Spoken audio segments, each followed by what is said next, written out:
पूरी गुरु परंपरा का सम्मान करें। तो व्यास भगवान ने कहा कि इस दिन को आप पूरी की पूरी गुरु परंपरा के लिए रखिए, खाली एक व्यक्ति मात्र के लिए ना रखिए, पूरी गुरु परंपरा का पूजन आप करो। और वास्तव में देखो तो गुरु परंपरा ही है जिसके कारण आज आप और हम इकट्ठे भी हुए हैं। और यदि समाज में आज थोड़ा सा भी सुख चैन है और कोई संस्कार है तो उसका ध्येय केवल गुरु शिष्य परंपरा को ही जाता है। स्वामी विवेकानंद से किसी ने एक बार पूछा कि ये जो शास्त्र हैं ये तो काल पाकर लुप्त हो जाएंगे, यदि ये शास्त्र सारे लुप्त हो गए अथवा कोई किसी कारण से लाइब्रेरीज जो हैं, संग्रहालय जो हैं, वो किसी कारण से जल गए, कुछ हो गया तो कैसे होगा? शास्त्र ही चले गए तो क्या बचेगा? बड़ा सुंदर उत्तर विवेकानंद जी ने उसका दिया। बोले यदि सारे शास्त्र रसातल में चले भी गए, वैसे तो जाएंगे ही नहीं, ऐसा कल्पना भी मत करना, लेकिन यदि तुम समझते हो कि चले गए, तुम्हारी बुद्धि ऐसी दुर्बुद्धि हो रही है, ऐसा विचार तुम्हें उठा, तो एक गुरु हो और एक शिष्य हो, फिर से सारे शास्त्र प्रकट हो जाएंगे। केवल एक गुरु हो और एक शिष्य हो, गुरु बोलते जाएंगे, शिष्य लिखते जाएंगे। देखो ये लिखने की परंपरा तो बहुत बाद में आई, पहले तो गुरु बोलते थे, शिष्य सुनते थे, कंठस्थ हो जाता था, उसी से काम चल जाता था। श्रुति का मतलब क्या है? श्रुति, स्मृति, पुराण में श्रुति का क्या मतलब है? सुने हुआ, सुना उन्होंने ना, तभी श्रुति नाम पड़ा ना, सुना उन्होंने। तो छपाई की पुस्तकें तो बाद में आई, पहले ऐसी मेधा होती थी, याद रहता था। अब तो मोबाइल के युग से हमें 10 फोन नंबर भी याद नहीं रहते, मोबाइल खो जाए तो अपंग से हो जाते हैं हम लोग। पहले ऐसा युग था कि 4 वेद कंठस्थ थे। अभी भी वो इनके स्वामी रामदेव जी के गुरु भाई हैं, क्या नाम है इनका, करमवीर जी, तो उनके बारे में बताया था, तो उनसे जब मिले थे वो बात भी सामने आई थी। उनकी एक भतीजी है, उसको अभी भी एक वेद याद है, अथर्ववेद। तो बच्चे तो अभी भी हैं ऐसे, और भी कई लोग हैं। अर्थात यदि किताबें नष्ट भी हो गई, कहीं चली भी गई, गुरु और शिष्य यदि उपलब्ध हैं, फिर से सब प्रकट हो जाए। तो व्यास जी ने कहा कि भाई देखो, आप हमारा जन्मदिवस मनाओ तो कुछ ऐसे ढंग से मनाओ कि पूरी परंपरा का आपको स्मरण हो, अपने अपने आचार्यों का आप सभी स्मरण करें, उनका पूजन करें, उनके आदर्शों पर चलें। व्यास पूर्णिमा का मतलब केवल ये न रह जाए कि एक व्यास जी का ही हम पूजन कर रहे हैं। देखो कितने उदार हैं वो, कितने कृपालु। नहीं तो चाहें तो आजकल तो कहें कि हाँ ऐसा ही ठीक है, लेकिन वो बड़े उदार हैं। और यदि वो उदार नहीं होते, उनके अंदर ऐसी दृष्टि नहीं होती, तो इतने बड़े कार्य उनके हाथों से होते ही नहीं। लोग महाभारत को ना कई बार ऐसा समझते हैं कि अरे महाभारत हम नहीं पढ़ेंगे, बोले महाभारत पढ़ने से तो महाभारत ना हो जाए, ऐसा सोच लेते हैं कई लोग, लेकिन ऐसा नहीं है। जो शिक्षाएं महाभारत में छिपी हुई हैं, और महाभारत के अंतर ही तो भगवत गीता है। भगवत गीता कहाँ से है? पंचम वेद का दर्जा है, वेद 4 हैं, लेकिन बोले 5वां महाभारत है। मतलब ऐसी रचनाएं, भगवत गीता वहां से प्रकट हुई है। जन्म इनका जो है एक द्वीप पे हुआ है, थोड़े देखने में सांवले हैं व्यास जी। जन्म इनका एक द्वीप पे हुआ है, तो नाम पड़ गया उनका कृष्ण द्वैपायन। तो कृष्ण द्वैपायन भी जो नाम है वो व्यास जी का ही है।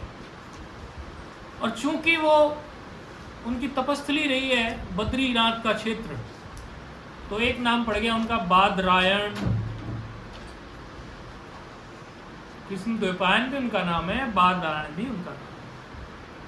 अच्छा, एक बात कई लोग उस तरफ दृष्टि नहीं जाती, व्यास जी जो हैं वो व्यास जी भी एक पदवी का नाम है। जैसे इंद्र एक पदवी का नाम है ना, व्यास भी एक पदवी का नाम है।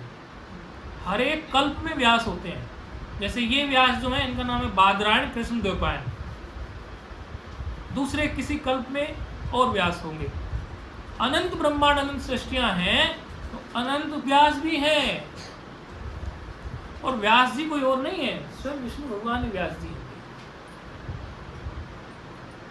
व्यासाय विष्णु रूपाय व्यास रूपाय विष्णवे नमो वै ब्रह्म निधे वशिष्ठाय नमो नमः।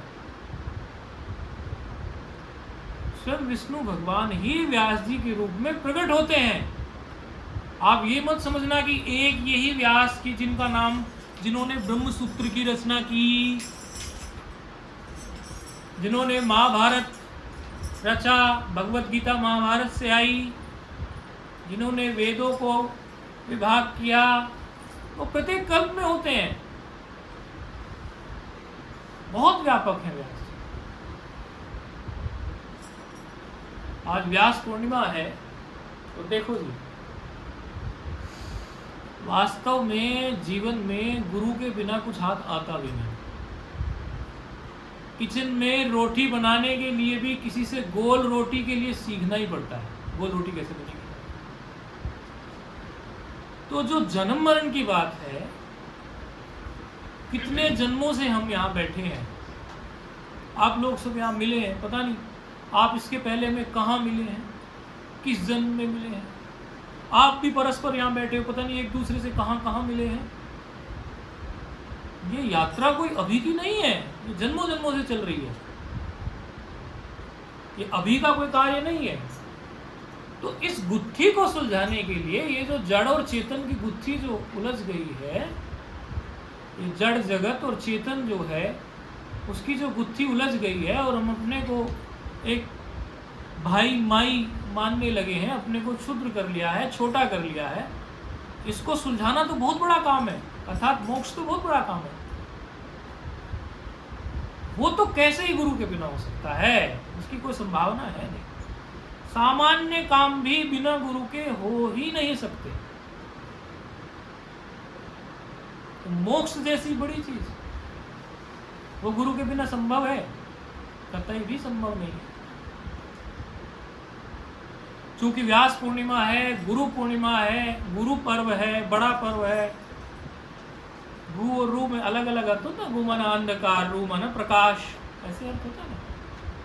उकारस्तु अंधकार, अनुकारस्तु प्रकाश, ऐसा है ना।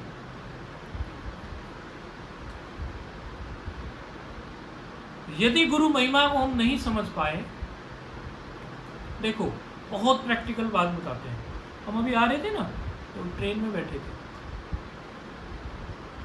तो एक माता भी कहीं से पीछे से आ रही थी। तो वो थोड़ा उठ के बैठ गई, तो कुछ बात करने लगी।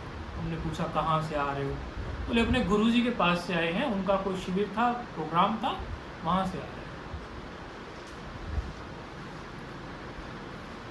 उन्होंने वर्तमान स्थिति बताई आज की, वो सभी को पता है। वो किसी बड़े खानदान से, मतलब जैसे रजवाड़े होते हैं ना, वहां से उनकी परंपरा होती। उन्होंने पूरा दिखाया हमें मोबाइल में, ऐसा नहीं कोई गप नहीं मार रही थी, मोबाइल में दिखाया उन्होंने, हमें सारी चीजें दिखाई।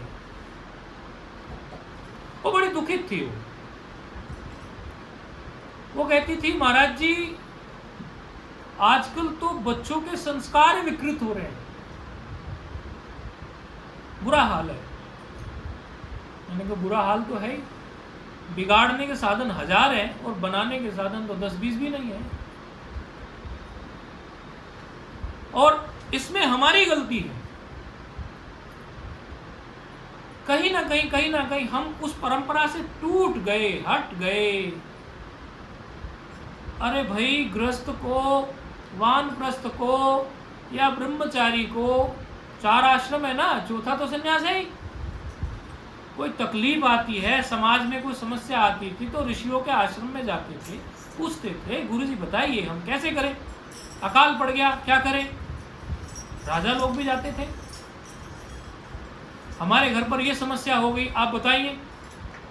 तो गुरु जो है उनकी बुद्धि अवश्य ही हमारी बुद्धि से बड़ी है, उनका देखने का जो नजरिया है हमसे बड़ा है। जब हम उस नजरिए से किसी बात को सुलझाएंगे, किसी समस्या को सुलझाएंगे, तो उसके सुलझने के चांसेस बढ़ जाएंगे।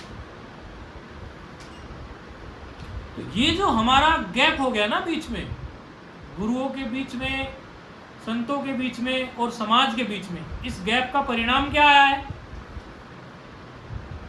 बुरा मत मानना, लेकिन बात सत्य है कि आज हमारे बच्चे बच्चियां जो हैं इस तरफ चले गए हैं कि बस उनके बारे में जिक्र करना भी अपने को शर्म आ जाता है।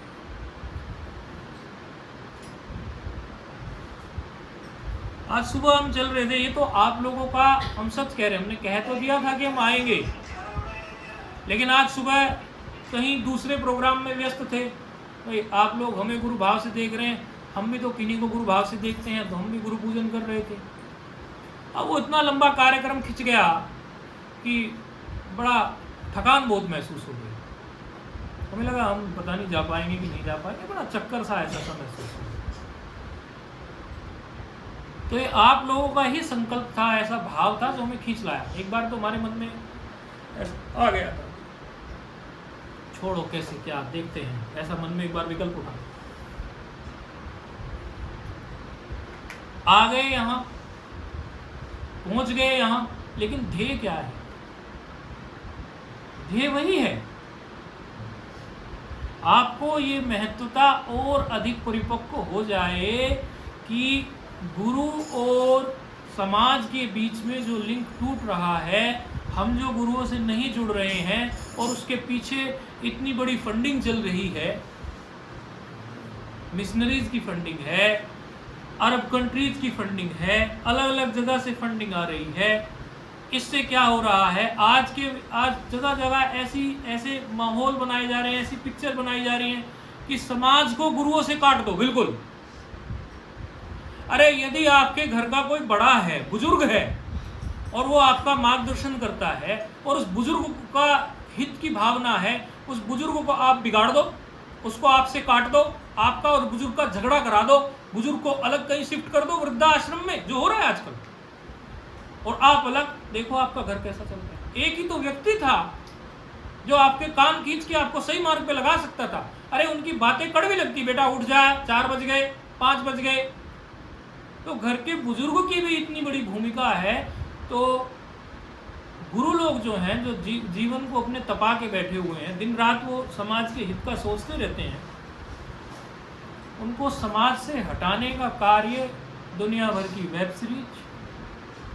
देखो मैं आपको बड़ी बड़ी शास्त्र की बातें बता सकता हूँ, वो सबका मेरा रोज का अभ्यास है। आपको मैं न्याय, वैशेषिक, सांख्य, योग, वेदांत, वो सब बड़ी बड़ी बातें बता सकता हूँ और अभी श्लोकों की झड़ी लगा सकता हूँ, लेकिन मुझे नहीं लगता कि आप लोग उससे अधिक लाभान्वित होंगे।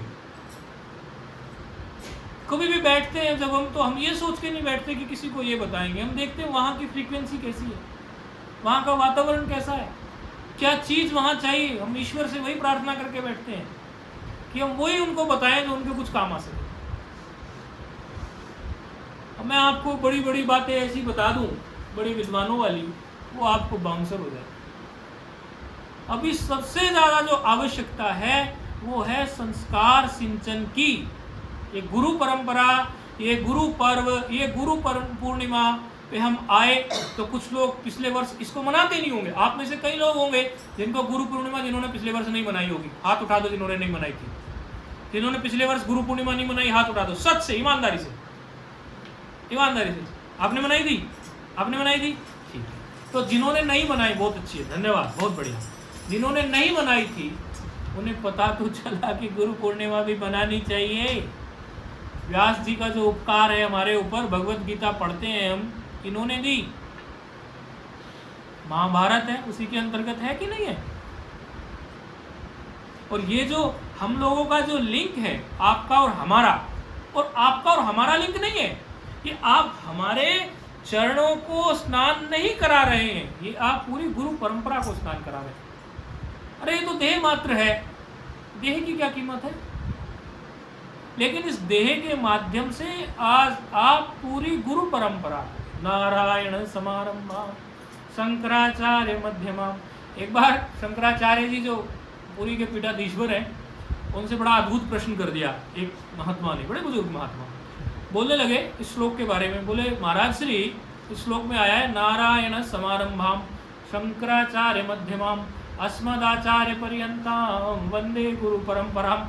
बोले बीच में केवल एक आचार्य को क्यों रखा, शंकराचार्य जी को, बाकी को क्यों भूल गए? तो बोले भाई कुछ कुछ जो विशेष क्रांति लेके आए हुए होते हैं उनको रख के वो श्लोक बना दिया जाता है। बाकी शंकराचार्य जी का मतलब ये नहीं है केवल शंकराचार्य जी, सभी आ गए। एक संत है, अभी वो दंडी स्वामी है, उनका नाम है, नाम छोड़ो क्योंकि अभी वो विवाद में है, लेकिन बात उनकी बहुत अच्छी है। वो हमेशा इस श्लोक को कैसे बोलते हैं, हमेशा मैं सुनता हूँ यही बोलते हैं, दक्षिण के हैं, नारायण समारंभम व्यास शंकराचार्य मध्यमाम। वो व्यास जी अपनी तरफ से जोड़ देते। मैंने ढूंढा ऐसा कोई श्लोक है क्या, कहीं भी नहीं था। मैंने पूछा महाराज ये, बोले भाई मैं मेरे से रहा नहीं जाता। मैंने कहा वो उसमें है पहले से ही, शंकराचार्य जी जो बोल रहे हैं ना उसमें सारे गुरु आ गए। क्योंकि नीचे देखो ना आप, लास्ट की पंक्ति में अस्मद आचार्य पर्यंता, सारे आचार्य आ गए, नीचे तक सारे आचार्य आ गए। तो किसी व्यक्ति का पूजन व्यास पूर्णिमा नहीं है कि किसी एक व्यक्ति का पूजन हो गए, पूरी परंपरा का स्मरण है। उन्होंने बोला माता ने कि ये इतना ऐसा हो रहा है, इतना वैसा हो रहा है। मैंने कहा इसका मूल कारण वही है कि हम लोग जो हैं हमारी परंपरा से थोड़े हट गए। देखो जी, या तो आप खुद इतने सक्षम हो कि आप अपने बच्चे को बचपन से देना ही चाहिए संस्कार, बचपन से ऐसा संस्कार भरें कि वो बच्चा आपका बिल्कुल सही ट्रैक पे जाए। लेकिन यदि आप सक्षम नहीं है तो कहीं ना कहीं किसी गुरु परंपरा से कुछ ना कुछ उसको कोई मंत्र दिलाइए, उसको जोड़िए, हर रोज उसका फॉलोअप कीजिए। आप ये जब करते हैं कि नहीं करते हैं? देखो बड़ा कठिन होता है बच्चों के साथ सर खपाई करना छोटी छोटी बात में। हम जानते हैं, सब लोग आते हैं, मिलते हैं, बताते हैं हमारा बेटा नहीं मानता, बेटी नहीं मानती, बात सर खपाना बड़ा कठिन होता है। लेकिन यही बच्चे को जब आप लेके चलते हैं ना, यही बच्चा आपको बुढ़ापे में सुख देगा। आपने संस्कार भरने में इसके अंदर कोई कमी नहीं छोड़ी, यही बालक आपका यश बढ़ाएगा। मेहनत तो है, मेहनत तो है, और कोई भी कार्य करना हो आपको तो मेहनत तो लगती ही है। देखो जी, आप लोग हैं, गुरु भाव से देखते हैं, हमारे लिए बालक समान ही है। आप भी तो कितनी बार हमें क्या बोलते हैं अंग्रेजी में, इरिटेट कर देते हो ना। कहते कुछ हो, करते कुछ हो, जैसे कहते वैसे नहीं करते हो।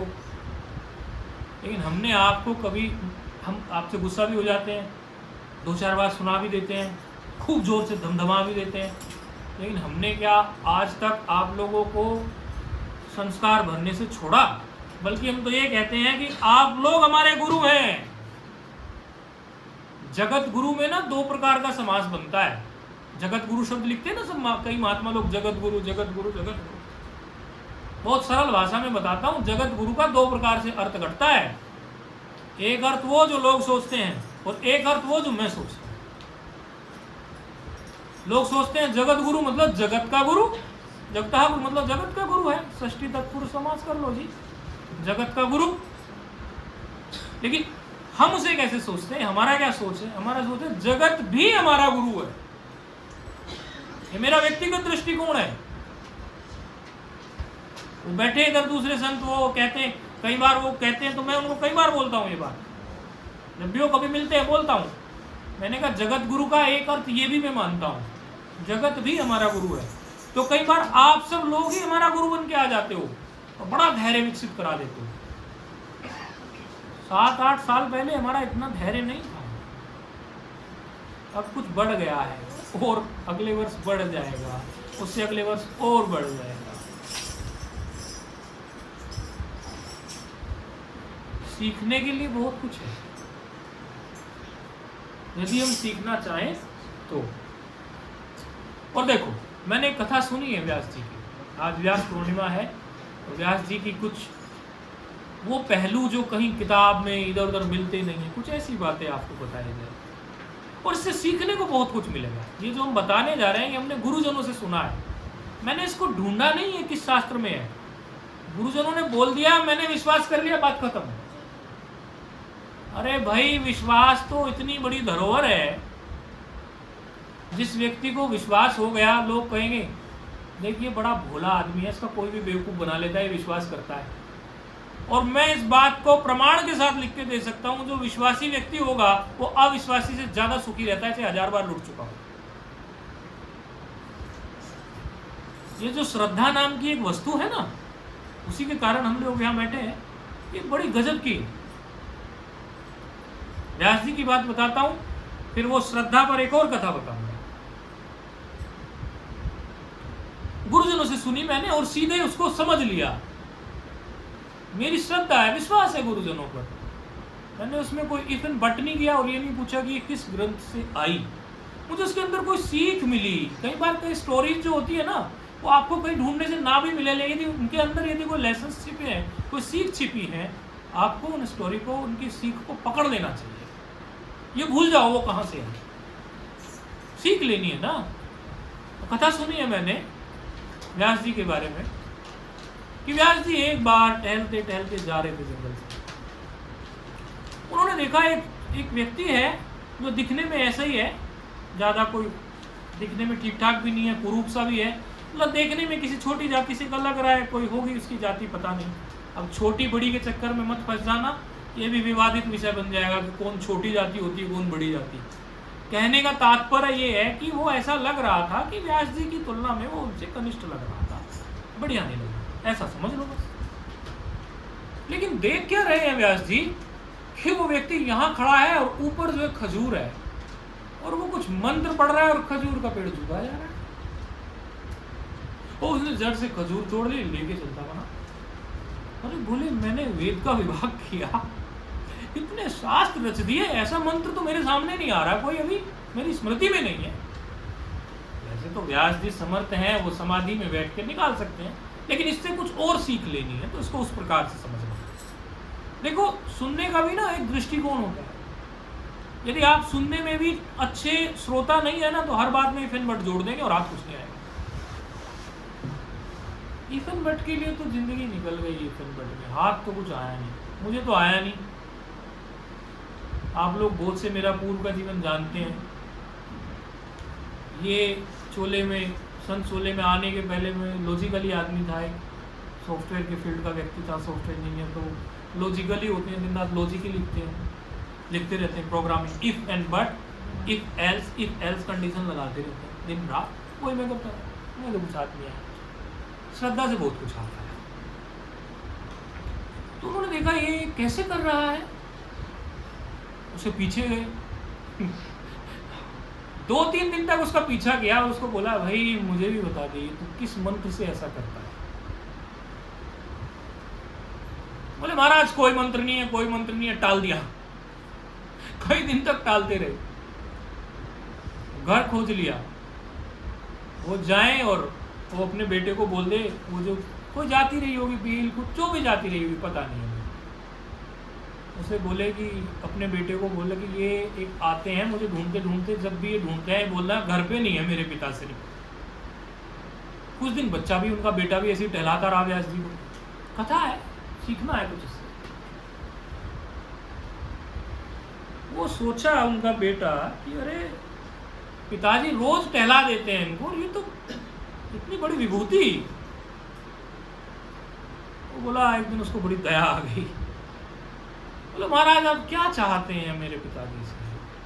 बोले अरे तेरे पिताजी तो बड़े अद्भुत हैं भाई, उनके अंदर तो बड़ी एक कला है। ये क्या कला है? बोले मैंने देखा एक दिन ऐसे ऐसे कुछ मंत्र पढ़ रहे थे और खजूर का पेड़ नीचे झुकता जा रहा था और उन्होंने खजूर तोड़े, चल दिए। बोले इसको पाना चाहते हैं? बोले हाँ यही विद्या के लिए तो मैं इतना पीछे घूम रहा हूँ। अरे आप व्यर्थ उनके पीछे घूमे, ये तो मैं स्वयं जानता हूँ विद्या। मेरे पिताजी ने मुझे दे दी। क्योंकि पहले क्या था, परंपरा थी, विद्याएं जो थी या तो वो प्रियतम शिष्य को दी जाती थी या पुत्र को दी जाती थी, ऐसे नहीं दी जाती थी। रैक मुनि ने भी जानसूत राजा को इसलिए विद्या दी। जानसूत रैक मुनि की जो कथा है आपने सुनी होगी, एक और लाइन सी, एक थोड़ी सी आउटलाइन सी दे के निकलते हैं। जानश्रुत को इसीलिए रैक मुनि ने विद्या दी क्योंकि जानश्रुत ने रैक मुनि को अपनी बेटी दी थी। और बेटी क्या है कि ये भी तो मेरा ही स्वरूप है, बेटा हो या बेटी हो मेरा ही तो स्वरूप है, तो मैंने अपने आप को ही दे दिया। पुत्री दे दी तो मतलब अपने आप को ही दे दिया, तब जाके विद्या प्राप्त हुई। तो प्राय ऐसा वर्णन मिला है कि कई विद्याएं जो है या तो पिता अपने पुत्र को देता था या प्रियतम शिष्य को देता था। और पुत्र और पुत्री जो होते हैं ना वो प्रियतम ही होते हैं। इसीलिए मैंने बताया वो पुत्री दी तो ये हुआ कि इसने अपना खास से खास अपने आप को ही दे दिया, मतलब अपने शिष्यत्व को पक्का घोषित कर दिया था। और भी कई विद्याएं हैं, कई बार हम सुनते हैं पिता ही पुत्र को देते हैं, तो शायद इसी वजह से उस पुत्र को उन्होंने वो विद्या दे दी थी। उन्होंने कहा, वो व्यक्ति ने कहा कि मैं आपको सिखा देता हूं, और उसने सिखा भी दी। अब व्यास जी ने सीख ली। अब कुछ समय के बाद उसके घर में ये जिक्र चला कि अरे पिताजी आप वो उनको इतने दिन से टहला रहे थे, वो छोटी सी तो चीज सीखना चाहते थे। बोले तुम्हें मिल गए क्या वो? बोले हाँ मैंने तो सिखा भी दिया। अरे भाई यही गड़बड़ हो गई तुमसे, क्यों सिखा दिया? बोले इतनी जिज्ञासा दिखा रहे थे उनको, मैं नहीं सिखाता तो किसे सिखाता? बोले अरे तुम्हें पता नहीं है वो बहुत बड़े महापुरुष है, मैं एक छोटा मोटा आदमी किसी तरह सीख लिया है विद्या। आ जाती है कभी चंद्र ग्रहण के टाइम पर, अमावस्या के टाइम पर तो विशेष योग बनता है, मंत्र आ जाता है। आपने भी देखा होगा गांव देहात में कई लोग होते हैं ना, कई बुजुर्ग लोग वो आँख झाड़ देते हैं यूं यूं करके बिना दवाई के, और आँख ठीक हो जाती है, सूजन उसकी दूर हो जाती है। विज्ञान वाले तो नहीं मानेंगे लेकिन होता है, हमने तो कई बार कराया है, तो मंत्र सिद्ध होता है। हमने तो कितनों को देखा है ऐसा अपने गांव में देहात में। 2 या 3 लोग तो मुझे अच्छी तरह याद है। एक तो अभी कुछ दिन पहले मरे, वो भी झाड़ते थे राम नारायण शर्मा, और भी कई लोग थे उनके पास भी एक आध विद्या होती आ गई होगी किसी कारण से। गांव में होते थे ऐसे लोग, कई ब्राह्मण लोग ऐसे मिलते थे। तो उन्होंने वो विद्या, बोले तुमने इनको जो विद्या दी, तुम्हें पता है विद्या कब फलती है? यदि व्यक्ति की विद्या देने वाले गुरु में अगाध श्रद्धा हो, दृढ़ श्रद्धा हो, तब विद्या फलती है। तुमने दे दी ना विद्या, वो इतने बड़े हैं कि उनकी तेरे में क्या श्रद्धा होगी? तू तो बहुत छोटा व्यक्ति है, हम तो बहुत छोटे लोग हैं। अब वो मंत्र उनको फलेगा नहीं, तूने पाप कर दिया। कहने लगे नहीं पिताजी, आप चाहे परीक्षा ले लो, उनकी बहुत श्रद्धा थी, उन्होंने मुझसे जो विद्या ली बड़े गुरु भाव से ली, मुझे गुरु मानते हुए ली। बोले ऐसा होगा क्या? वो व्यास है, तुम और हम क्या है? बोले परीक्षा की है। गए, व्यास जी कुछ व्याख्यान दे रहे थे, इसी प्रकार के बैठे होंगे व्याख्यान दे रहे थे, और व्यास जी की नजर पड़े पीछे से आ रहे हैं। अरे व्यास जी ने वहीं से कर दिया प्रणाम। बोले देखो भाई, वो देखो मेरे एक गुरु तो वो आ रहे हैं, इनसे मैंने कुछ विद्या प्राप्त की है। तब वो बाप बोला भाई तूने सही पात्र को विद्या दी है, इनको तो 100% विद्या फलेगी। इतनी सभा के बीच ये बैठे हैं, चाहते तो टाल देते, मैं तो छोटा आदमी हूं, तू भी छोटा आदमी है, इतने बड़े हम नहीं है। इन्होंने वहीं से बैठे बैठे प्रणाम कर दिया। इसका मतलब ये विद्या देने वाले के प्रति इनका बड़ा सम्मान है, बड़ा ये उनके प्रति अहोभाव से, धन्यवाद से भरे हुए हैं। ये व्यास जी का जीवन है। वो छोटा नहीं देखते हैं, बड़ा नहीं देखते हैं, और वास्तव में यही होना चाहिए हमारे जीवन में। हमारी श्रद्धा, हमारा विश्वास इतना दृढ़ होना चाहिए, और ऐसी आस्था होनी चाहिए कि यदि हमने किसी से छोटा सा भी कुछ सीखा है ना, तो उनके प्रति हमें धन्यवाद देना चाहिए। चाहे वो स्कूल के मास्टर हों, चाहे साइकिल सिखाने वाले हों, और आध्यात्मिक गुरु की तो बात ही निकाली है। तो आप सब लोगों का कोई ना कोई या तो गुरु है या तो नहीं है। नहीं है तो ईश्वर से प्रार्थना करना कि आज व्यास पूर्णिमा है, हे प्रभु हमें भी कोई मार्गदर्शन करने वाले कोई गुरु मिल जाए तो हमारा जीवन भी, कि गुरु नहीं तो जीवन शुरू नहीं, ठीक से शुरू नहीं। श्रद्धा तो इतनी बड़ी पूंजी है कि एक कथा है कि एक बार, समझना इस बात को, ये कई बार हम जब कहीं जाते हैं श्रद्धा के विषय में ये बात सुनाते हैं। कई बार हमें कई लोग बोलते हैं आप विश्वास कर लेते हैं जल्दी, लोग आपको ठग लेते हैं कई बार। तो क्या हो गया? मैंने कहा मुझे क्या कमी पड़ रही है अभी भी? नहीं आप बड़े विश्वासी हैं। मैंने कहा मैं विश्वास को बढ़ाऊंगा और घटाऊंगा नहीं। विश्वास जितना बढ़ जाए और बढ़ जाए, इसको घटाना नहीं है। ये बहुत बड़ी पूंजी है। अरे बड़ी मुश्किल से तो विश्वास नाम की पूंजी, श्रद्धा नाम की पूंजी प्राप्त हुई है, इसको घटा लूं मैं? फिर हम एक कथा सुनाते हैं। कोई एक नवाब था, टहल रहा था, बड़े मजे में नवाबी चाल थी उसकी। और टहलते टहलते उसका नौकर हलकारा आया, बोला सुन रहे हो ना, सो तो नहीं रहे हो ना, काम की बात है वो। उसका नौकर आया, हलकारा बोला अरे नवाब जी वहां आग लग गई हमारी बड़े महल में। ठीक है, चलने लगा।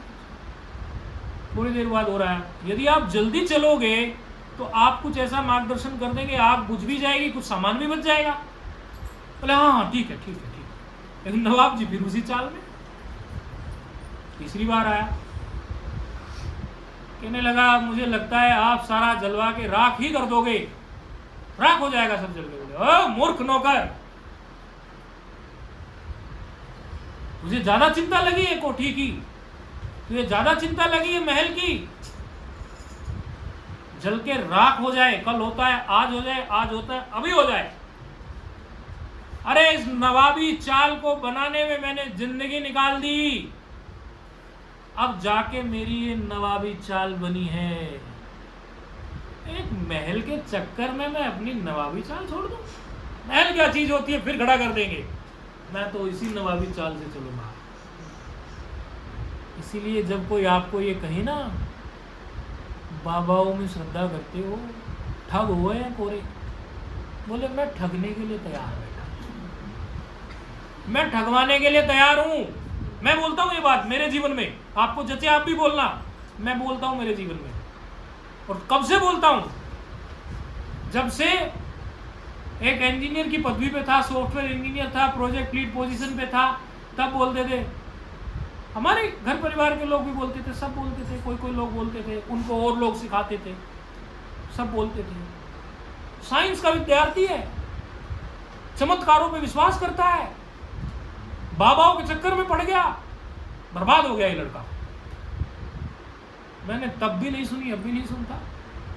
मुझे दिल से जो जचती थी वो बात, हृदय से मुझे जो लगती थी बात, वो मेरे काम की थी, वो मेरे काम आ रही है, आज भी आ रही है, जीवन भर काम आएगी।